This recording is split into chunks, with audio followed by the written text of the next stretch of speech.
Le invito a abrir la palabra del Señor en Primera de Tesalonicenses.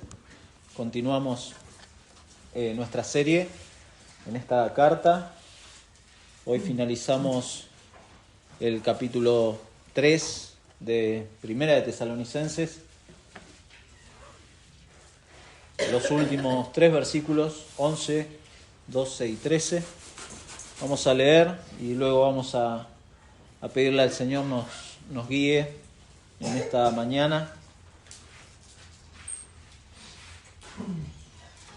Pablo escribe: mas el mismo Dios y Padre nuestro y nuestro Señor Jesucristo dirija nuestro camino a vosotros, y el Señor os haga crecer y abundar en amor unos para con otros y para con todos, como también lo hacemos nosotros para con vosotros, para que sean afirmados vuestros corazones irreprensibles en santidad delante de Dios nuestro Padre y en la venida de nuestro Señor Jesucristo con todos sus santos. Vamos a orar. Señor, gracias por esta mañana, gracias por tu palabra, gracias por todo esto que hemos cantado, Señor, gracias por invitarnos a contemplar tu rostro, a contemplar a quien está en el trono, al Cordero que fue inmolado, que fue dado para beneficio absoluto, sacrificio perfecto para pecadores, inmerecedores de esta gracia. Muchas gracias, Señor, por tu palabra. Rogamos que obres por medio de ella, por el accionar de tu Espíritu Santo en nuestros corazones. Necesitamos, Padre, que lo hagas así, porque no hay otra forma en que tú transformes nuestra vida si no es por medio de tu palabra y lo que el Espíritu Santo hace en los creyentes.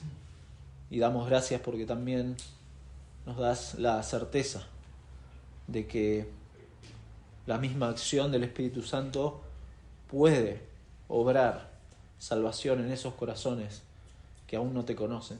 Señor, eso también te pedimos. Padre, si hay alguien aquí que se mantiene en rebeldía contra ti, Señor, e incapaz de ver la hermosura del Evangelio, Padre, abre sus ojos. Te lo pedimos en el nombre de Jesús. Amén. Amén.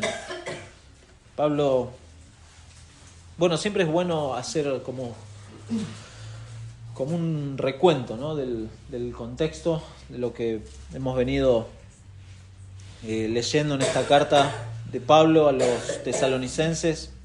En primer lugar, uno tiene que pensar en el contexto literario. Esto es una epístola, es una carta, y es muy importante que usted tenga en cuenta que una carta no es lo mismo que, por ejemplo, usted se pone a leer los Evangelios o Hechos de los Apóstoles. Es diferente. Usted va a encontrar una forma de escribir diferente. Las cartas, como siempre decimos, es bueno leerla toda junta, entera. Es muy importante.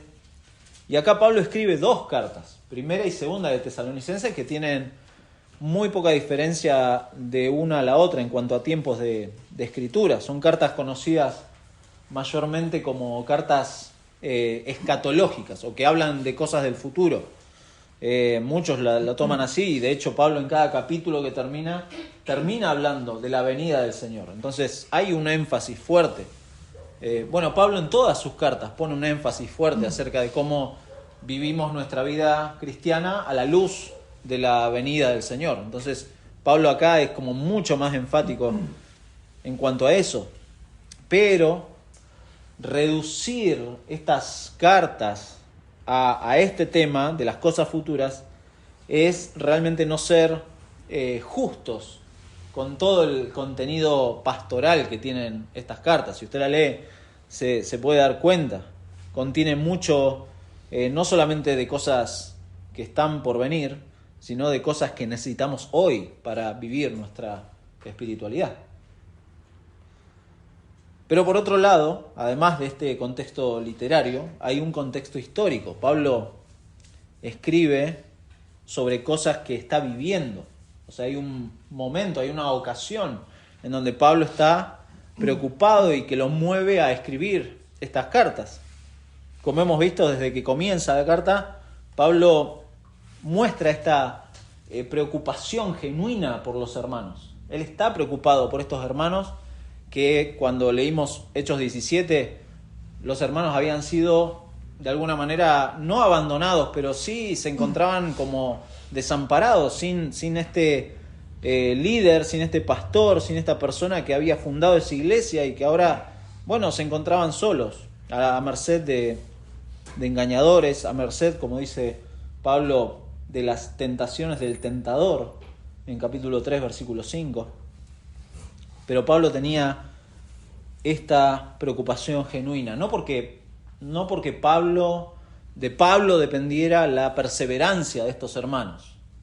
Pablo sabía muy bien que Dios es quien sostiene, pero Pablo sí entendía su responsabilidad delante de Dios, de que Dios le había puesto sobre su vida una carga, una preocupación por estos hermanos. El miércoles leíamos en Filipenses capítulo 1 un pasaje muy conocido cuando Pablo habla de que para mí el vivir es Cristo y el morir es ganancia. Versículo 21, versículo 22 dice: mas si el vivir en la carne resulta para mí en beneficio de la obra, ahí está la carga de Pablo por la obra, por la iglesia, no sé qué escoger entonces, porque de ambas cosas estoy puesto en estrecho, teniendo deseo de partir y estar con Cristo, lo cual es muchísimo mejor, pero quedar en la carne es más necesario por causa de vosotros.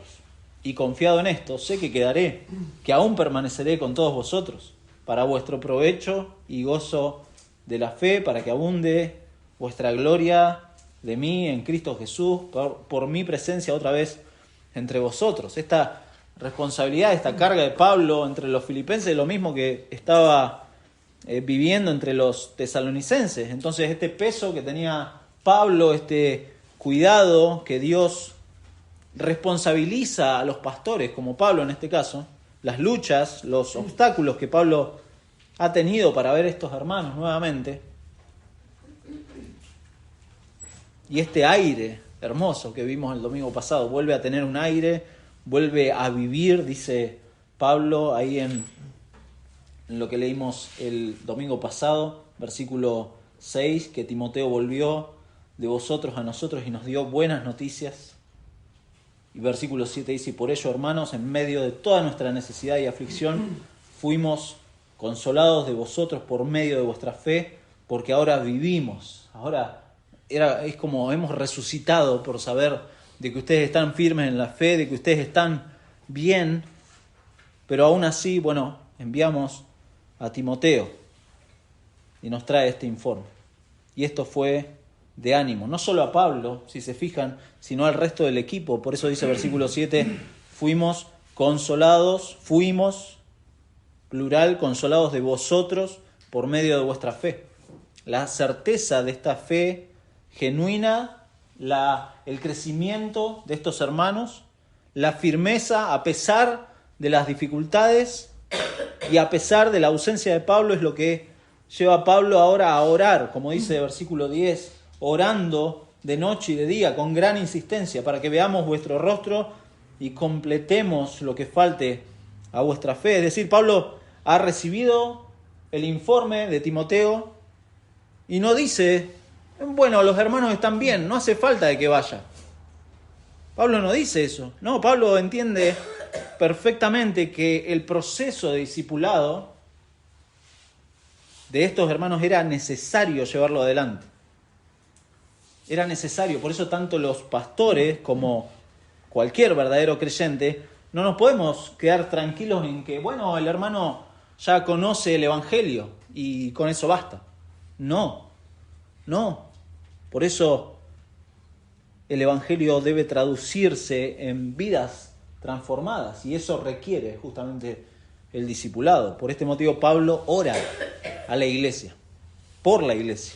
Dos cosas: ora a Dios a fin de volver a ver a los hermanos, como pudimos leer ahí, pero además le pide a Dios que obre Dios en el crecimiento de estos hermanos, en el crecimiento en amor, en el crecimiento en santidad, delante de Dios, dice ahí Pablo, y a la luz de la venida del Señor.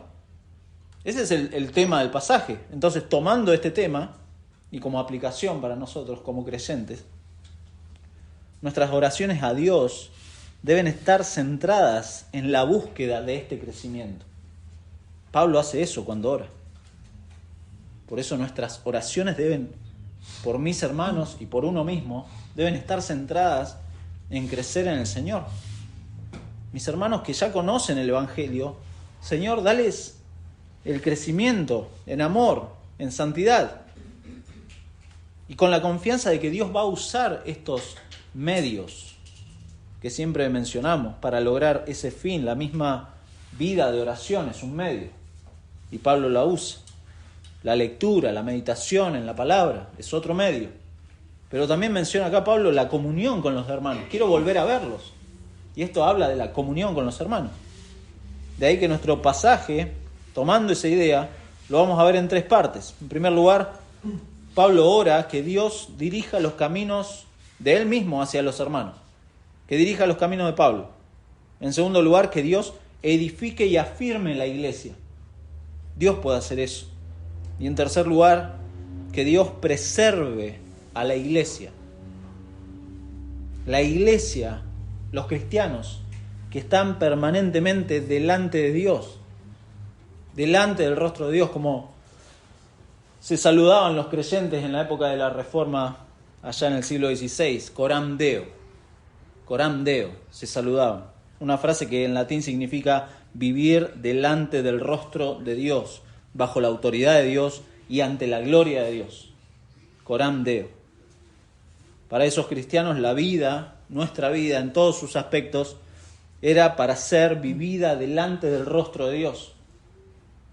La vida no estaba separada, mi hermano, en categorías, no había una vida espiritual, no había una vida secular, no había áreas diferentes. La vida era una en Cristo y aún las tareas más comunes eran hechas bajo esa dinámica, bajo ese tremendo significado, porque entendían que Dios quería que ellos usaran cada área de su vida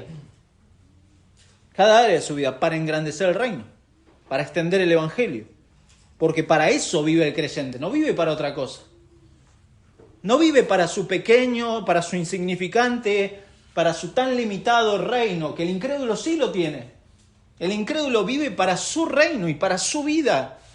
Y no le importa y se aísla de todo lo demás. Pero el creyente no. El creyente, como dice la palabra de Dios, es un siervo de Cristo ahora. Para ser más exacto con la palabra, mi hermano, y espero que no se asuste, es un esclavo de Cristo. Esa es la palabra. No es siervo, es esclavo. Cada creyente es un esclavo. Por eso Pablo ora por estos hermanos, por la iglesia. En primer lugar, que Dios dirija sus caminos, los caminos de Pablo. La Reina Valera, que quizá la mayoría tiene, dice más el mismo Dios. Si alguno tiene la Biblia de las Américas, dice: ahora pues que el mismo Dios y Padre nuestro y Jesús nuestro Señor dirijan nuestro camino a vosotros.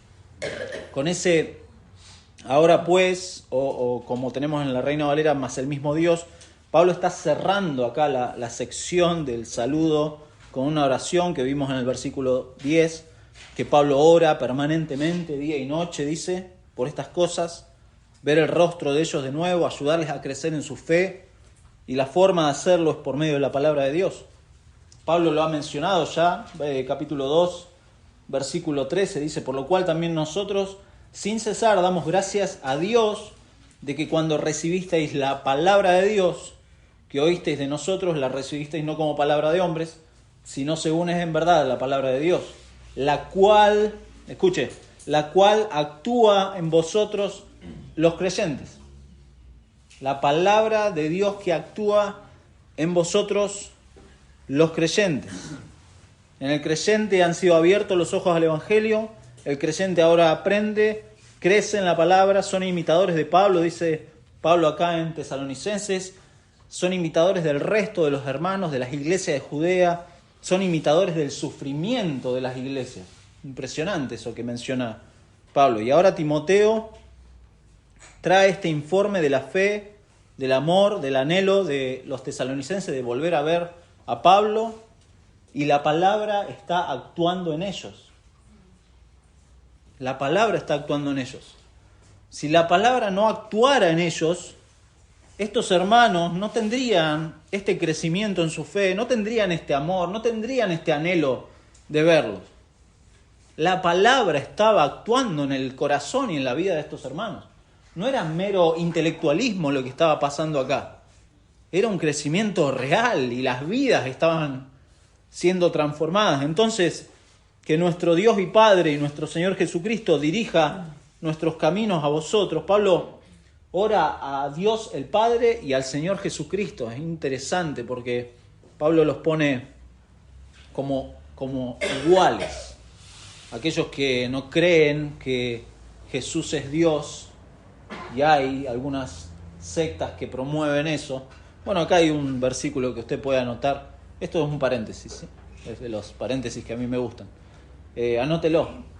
Pablo tenía muy en claro que Jesucristo tenía el mismo rol y el mismo poder que Dios mismo, porque es Dios mismo.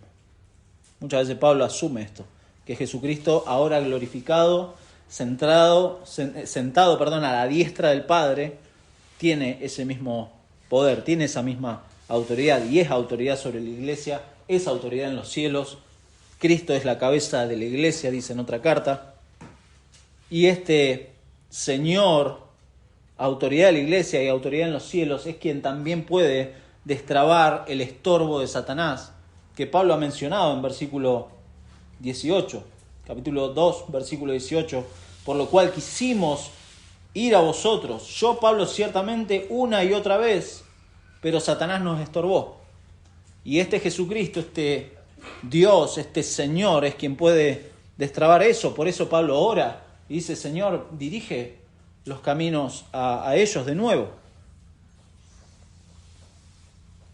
Pablo sabe esto.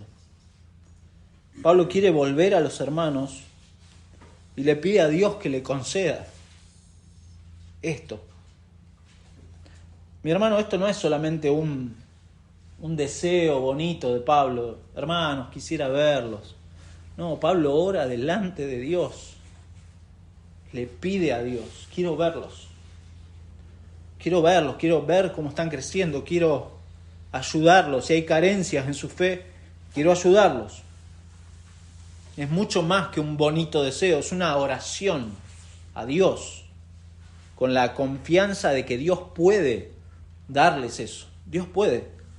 Por eso dijimos como idea que nuestras oraciones deben estar centradas en la búsqueda de este crecimiento personal, pero también de mis hermanos, sabiendo que Dios va a usar medios para lograr ese fin. Uno de los medios es la comunión, volver a verlos. Y Pablo y sus colaboradores están pensando en esta importancia de volver a encontrarse con sus hermanos.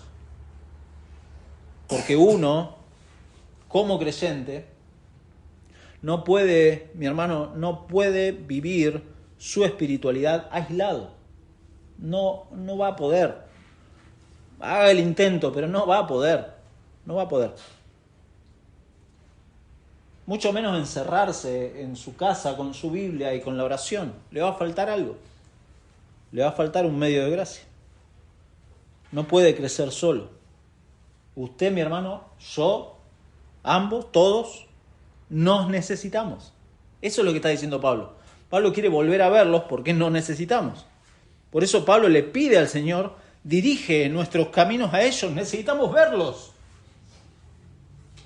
Necesitamos verlos porque no tengo comunión, no puedo tener comunión con los incrédulos, ¿se da cuenta? Usted, mi hermano, no puede tener comunión con los incrédulos. Algunos se preguntan: ¿puedo tener amigos en el mundo? Bueno, si tiene un concepto bíblico de la amistad, yo le diría que no puede tenerlos. Y Pablo está necesitando de sus amigos, de quienes comparten esta común fe. Por eso, en primer lugar, le pide a Dios que dirija sus caminos a sus hermanos, pero en segundo lugar, que Dios edifique y afirme la iglesia. Que Dios edifique, ese es nuestro segundo encabezado, que Dios edifique y afirme la iglesia. Es nuestro Señor quien solamente puede hacer esto. ¿Se da cuenta? Pablo le pide a Dios porque entiende que Dios es solamente quien puede edificar y afirmar a la iglesia. Ningún creyente puede crecer solamente en la comunión con los hermanos si en su vida diaria no hace uso del resto de los medios de gracia. Si usted solamente se entretiene con sus hermanos como si fuera un club social, juntándose con los hermanos a tomar unos mates y a charlar de bueyes perdidos, si usted solamente se organiza para alguna actividad deportiva o social o lo que sea, pero divorcian eso de su crecimiento espiritual, eso va a derivar, mi hermano, en mero sentimentalismo, emocionalismo, y de pronto van a surgir diferencias, van a surgir problemas y no van a saber cómo solucionarlo porque la palabra de Dios no está presente. ¿Se da cuenta?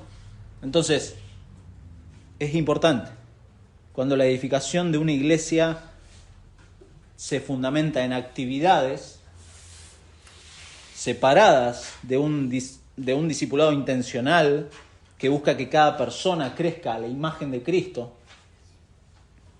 en obediencia al Señor. Entonces el fundamento de esas iglesias es blando e inseguro, ¿se da cuenta?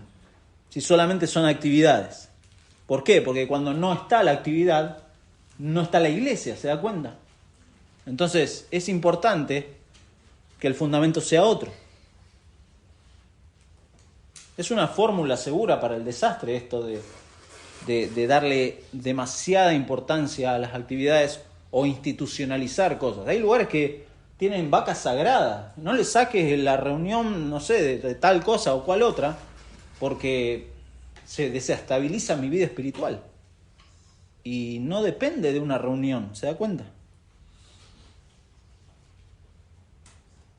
Hay lugares donde si no tienen reunión de jóvenes, por ejemplo,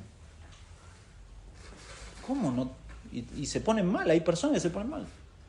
Hay lugares donde he conocido que han sacado la reunión de oración de mitad de semana, porque no iba nadie, y la pusieron en otro día, y mucha gente ofendida y desestabilizada espiritualmente, pero no iban a las reuniones. Personas que establecen su espiritualidad en base a actividades y no a su vida diaria. Porque damos énfasis a alguno de los medios, pero descuidamos otros. ¿Se da cuenta?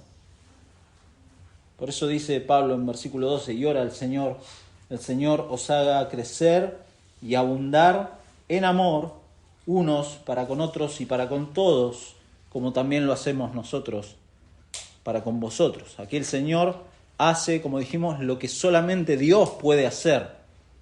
Dios solamente puede obrar profundamente en las personas. ¿Para qué? Para inclinarlos a la rectitud y a la santidad. Dios solamente puede hacer eso. Dios solamente. Nadie más puede hacer eso. Sería una necedad de mi parte, de mí, de Germán, creer que tengo este síndrome mesiánico. No puedo, mi hermano. Y cada día me doy más cuenta de que no puedo. No puedo cambiar el corazón de nadie. Dios puede. Y esa es mi confianza, ¿se da cuenta? Esa es mi confianza. Yo no tengo que solucionar todo. No puedo. Dios puede. Por eso Pablo ora a Dios. Dios puede. Dios puede lo que yo no puedo.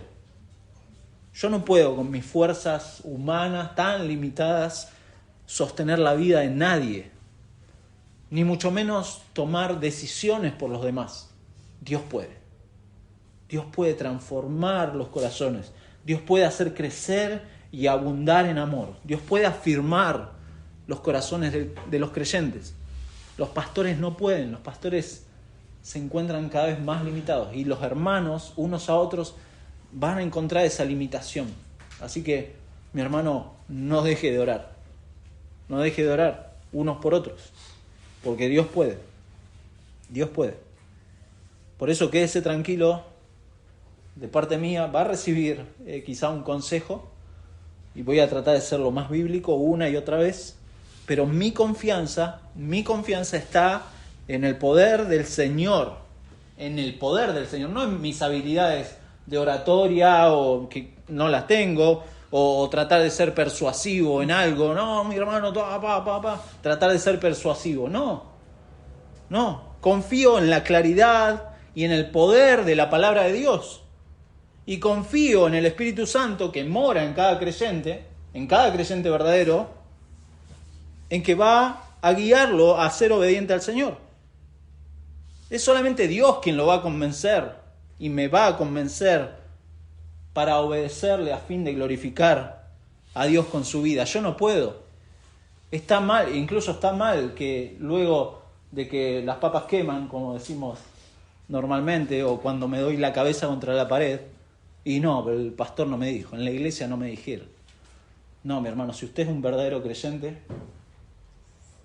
usted tiene el Espíritu Santo, usted tiene la palabra de Dios, usted tiene que obedecer a Dios.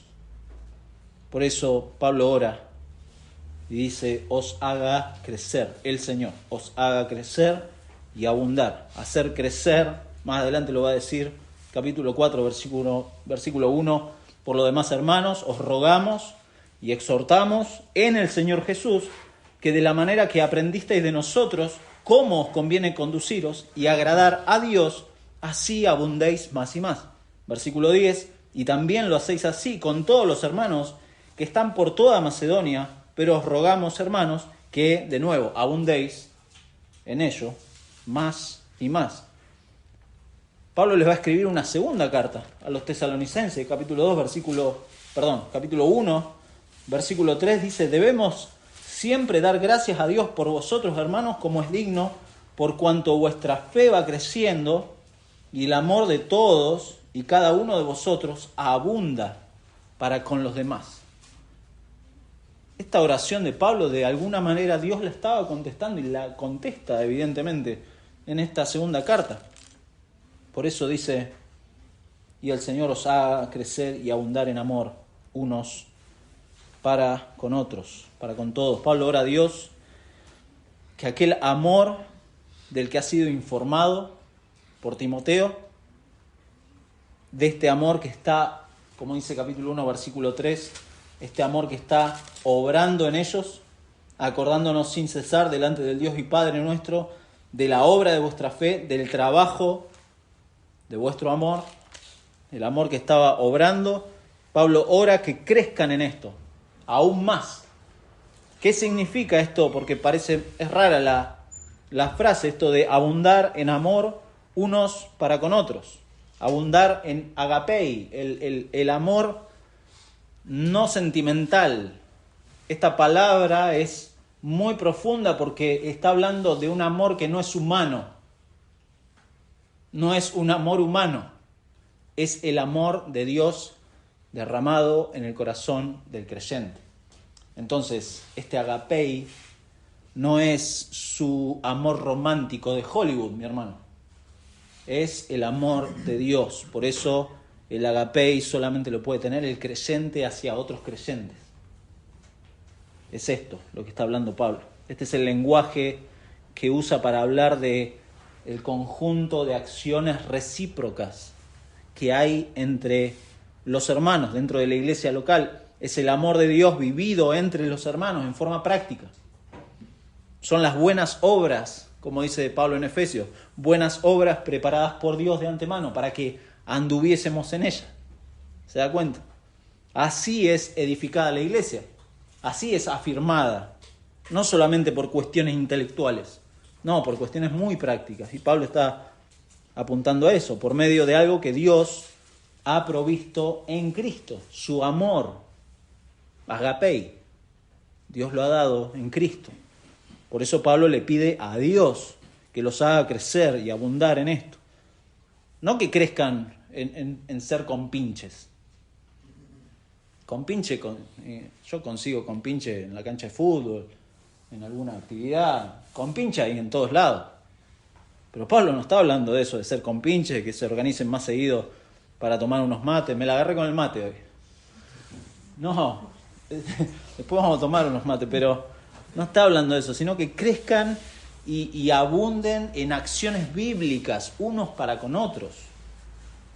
Por eso lo leímos recién en el capítulo 4, versículo 9 y 10, pero acerca del amor fraternal no tenéis necesidad de que os escriba, porque vosotros mismos habéis aprendido de Dios que os améis unos a otros, y también lo hacéis así con todos los hermanos que están por toda Macedonia. Esto los hermanos lo estaban viviendo. Y luego les dice, vuelvo al versículo 12, y para con todos. Es interesante cómo usa Pablo frases, ¿no? Porque dice, unos para con otros y para con todos. ¿Quiénes son estos todos? Bueno, obviamente, este amor reflejados en unos para con otros, en forma genuina entre los hermanos dentro de una iglesia local, va a ser una poderosa evidencia hacia afuera. Una poderosa evidencia de que los de afuera van a notar. Esto está alineado con lo que el Señor dijo en Juan 13, no lo busques, se lo leo, Juan 13, 34 y 35, anótelo. Un mandamiento nuevo os doy, que os améis unos a otros, como yo os he amado, que también os améis unos a otros.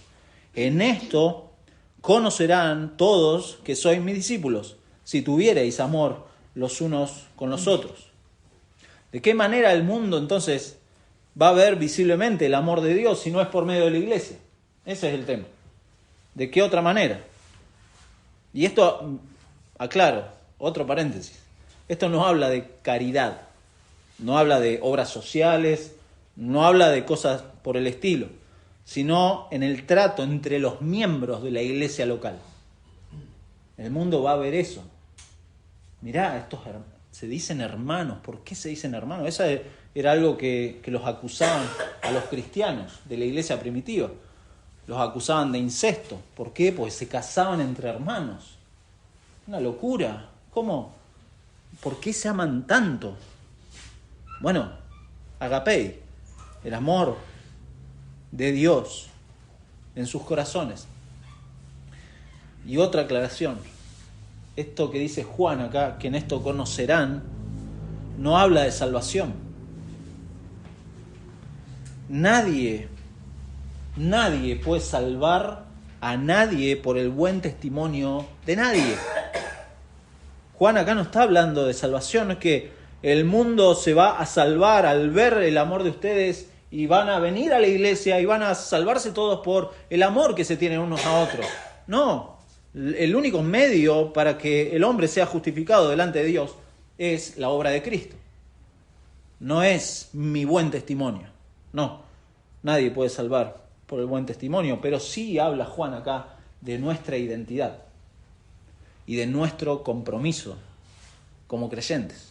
Amar unos a otros es un compromiso. Por eso Pablo en todo el capítulo 2 y 3 de acá de Primera Tesalonicenses, Pablo y sus colaboradores han demostrado este amor hacia sus hermanos, esta preocupación, este interés, han tomado acciones claras, han mandado a Timoteo, quiero saber de ustedes, y entonces Pablo y sus colaboradores son como el patrón que estos hermanos y nosotros también debemos imitar. Pablo dice algo similar en Efesios capítulo 5,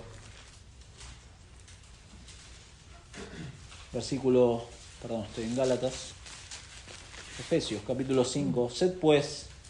Capítulo 5, versículo 1. Sed pues imitadores de Dios como hijos amados y andad en amor, como también Cristo nos amó y se entregó a sí mismo por nosotros, ofrenda y sacrificio a Dios en olor fragante. Entonces hemos visto que Pablo ora para que Dios les permita ver a los hermanos de nuevo, porque entiende que la comunión es algo fundamental en la vida del creyente y le pide a Dios que los haga crecer y abundar en este amor recíproco. El llamado de Pablo responde, están ahí todavía en Efesios,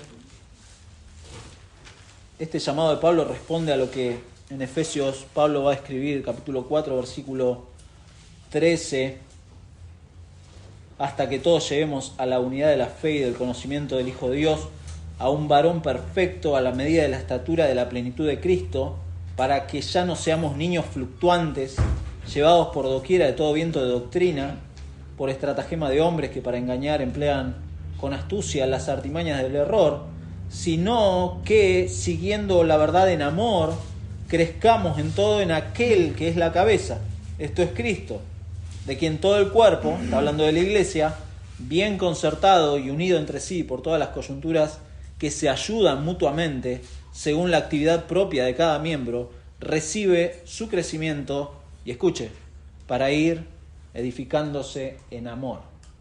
De nuevo, agapei, en amor, el amor de Dios.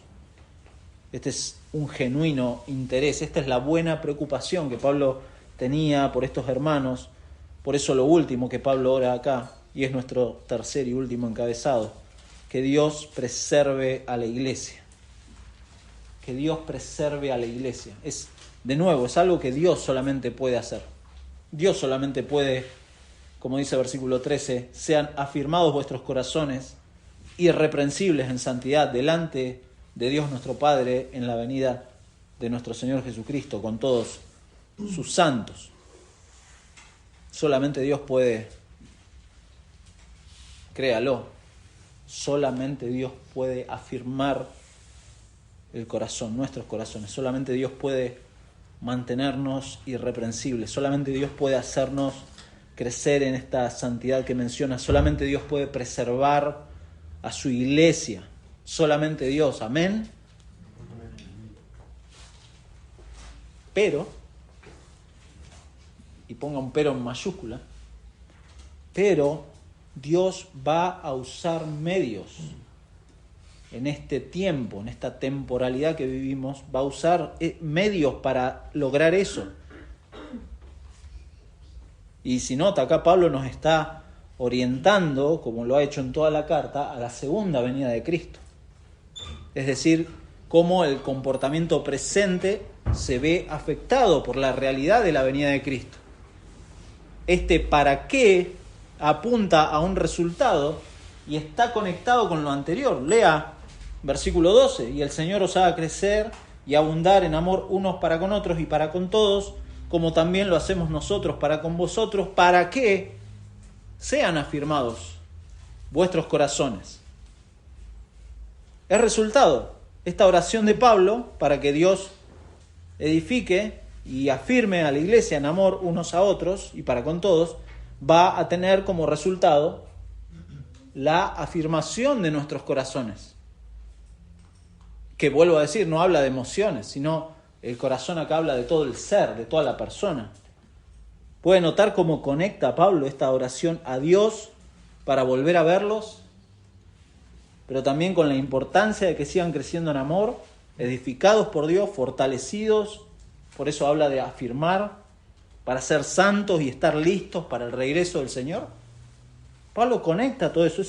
Esta es una oración pastoral que Pablo hace por la iglesia, que esté preparada para la venida. Señor, Pablo está diciendo, Señor, quiero ver a mis hermanos, pero sea que los vea o no, hazlos crecer, hazlos abundar en amor, y que como resultado estén fortalecidos, estén guardados, irreprensibles, que te esperen bien, que no se aferren y no amen a este mundo, porque el que ama a este mundo se establece como enemigo de Dios. ¿Se da cuenta?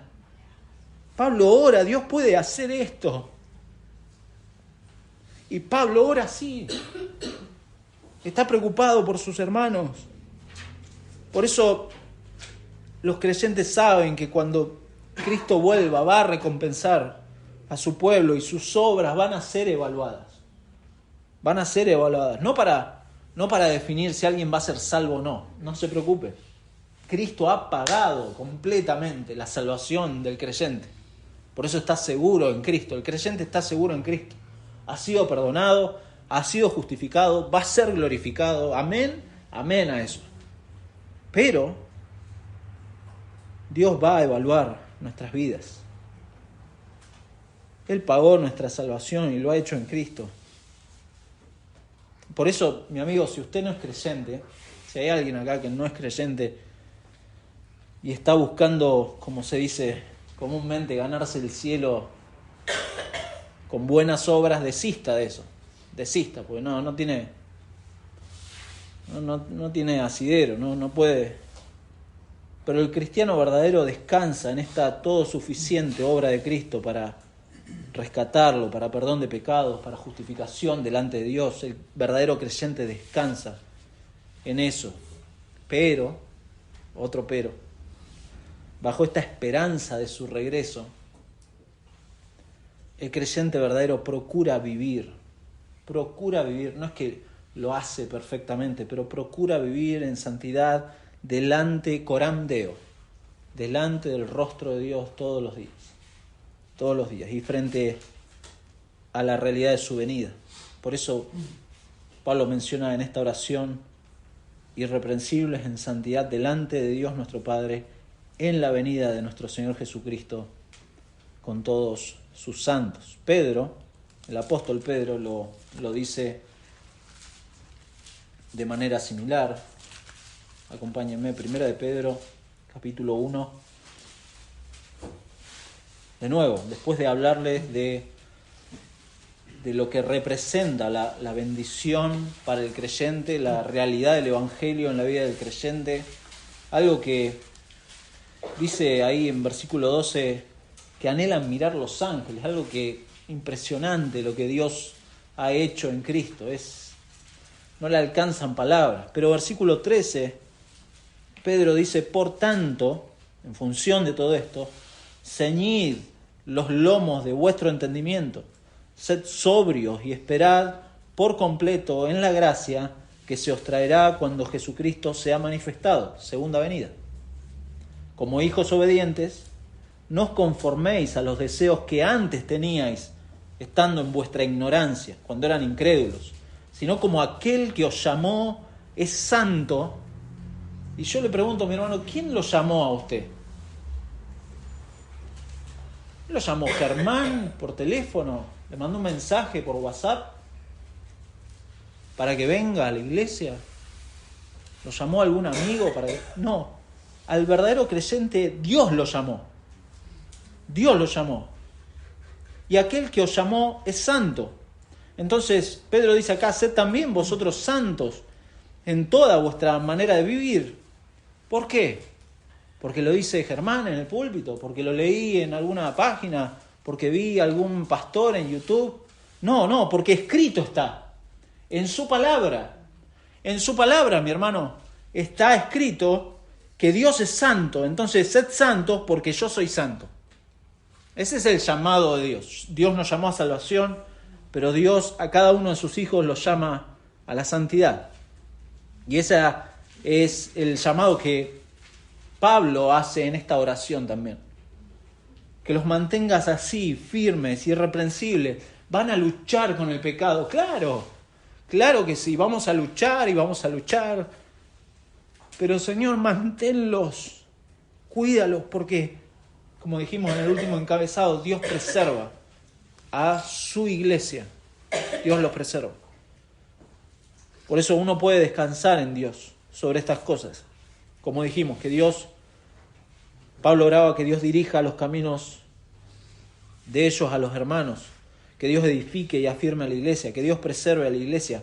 Pero obviamente algunos abusan de esto y se tiran a una holgazanería espiritual, descuidando algunos de los medios de gracia, abusando de la gracia de Dios. Y nada más alejado de la Biblia, nada más alejado de lo que Pablo después va a decir, si se fijan, después de hablar de esto, después de orar esto a Dios y de confiar en Dios que Dios puede hacerlo, les dice: por lo demás, hermanos, os rogamos y exhortamos en el Señor Jesús, que de la manera que aprendisteis de nosotros, como os conviene conduciros y agradar a Dios, así abundéis más y más, porque ya sabéis qué instrucciones os dimos por el Señor Jesús.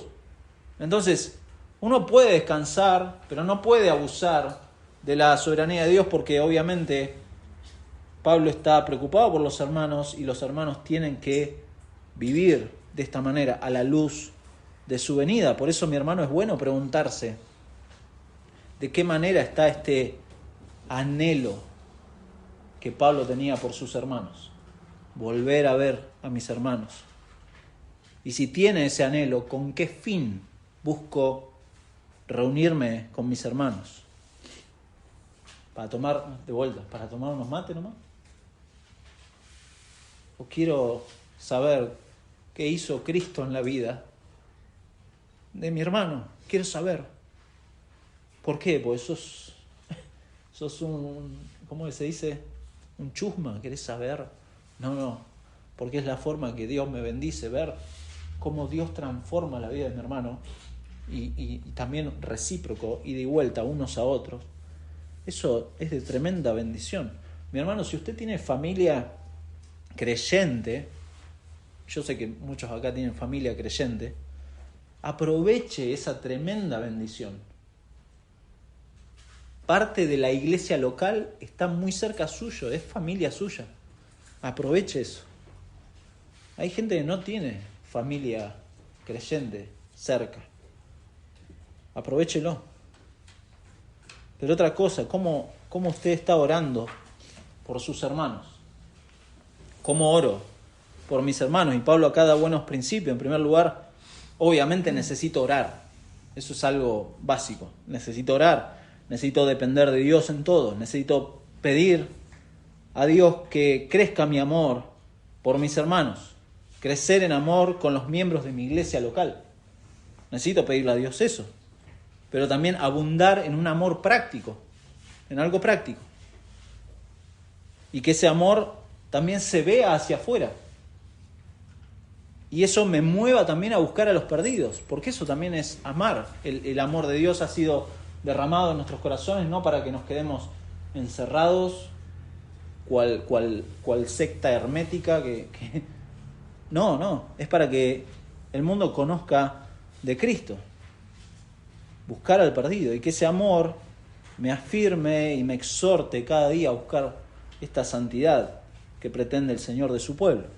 Y así esperar su venida. ¿Se da cuenta? Un amor que me va a ayudar en lo temporal, en este tiempo, pero también me va a preparar a lo eterno. Cuando todos, como dice ahí Pablo en el final, cuando todos sus santos estemos ante Él. Y acá, hay diferentes posturas, si son ángeles, si son los cristianos. Yo opto, es la manera fácil, ¿no?, de resolverlo, que van a ser todos, tanto ángeles como los santos de Dios. Incluso si usted lee toda la carta, se va a dar cuenta que Pablo menciona a los santos que son los creyentes, continuamente. Y esta forma de crecer en esta santidad finalmente se traduce en obediencia a Dios. Pero ¿cómo puedo obedecer a Dios si no lo conozco completamente, si no profundizo en su palabra, si no conozco su carácter, si no conozco su persona, si no conozco lo que Él demanda de su pueblo? ¿Cómo puedo obedecerle? Entonces esas cosas las encuentro en su palabra. Por eso no puedo descuidar la comunión, no puedo descuidar la oración, no puedo descuidar su palabra. No puedo descuidar estos medios preciosos que Dios me ha dado. Esta es la forma en que Pablo oraba, anhelaba verlos y oraba de esta forma por ellos. Era una oración pastoral, preocupada. Y mi hermano, es un llamado también para nosotros para esperar de esta forma a nuestro Señor. Damos gracias a Dios por su palabra en esta mañana. Oramos. Señor, gracias. Gracias por tu palabra, Señor, la claridad con que exhortas a tu iglesia y la forma en que tú nos das estos principios tan claros que Pablo le escribía a esta iglesia.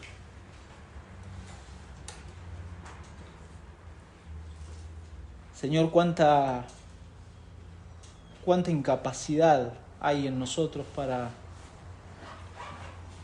entender cabalmente tu poder.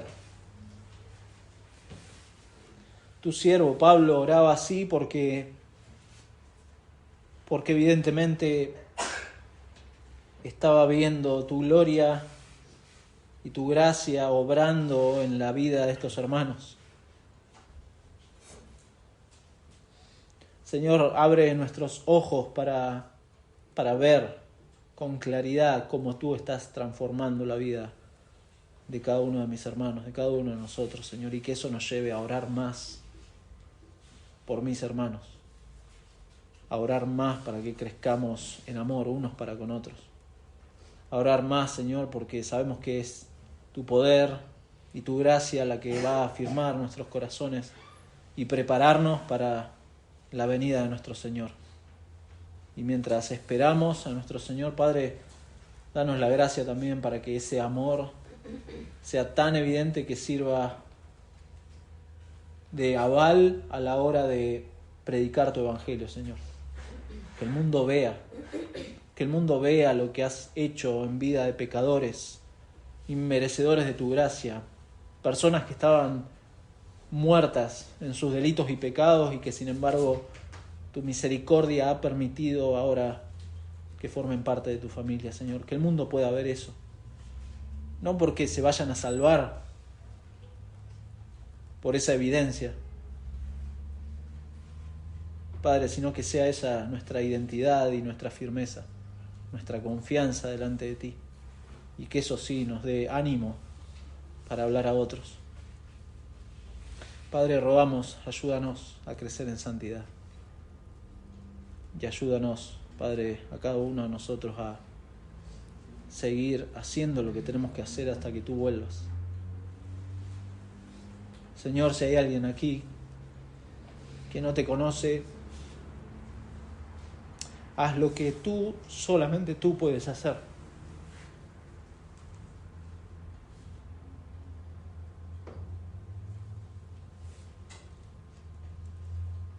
No sabemos, Señor, pero tú puedes salvar al pecador. Lo has hecho así con muchos y lo vas a seguir haciendo hasta que tú vuelvas. Pero permítenos, Señor, gozarnos en ver la salvación de alguien y en ver cómo tú transformas por medio de tu evangelio esa vida. Permítenos ese privilegio, Señor. Gracias por ser parte de tu iglesia. Gracias por tu palabra. Oramos en el nombre de Jesús.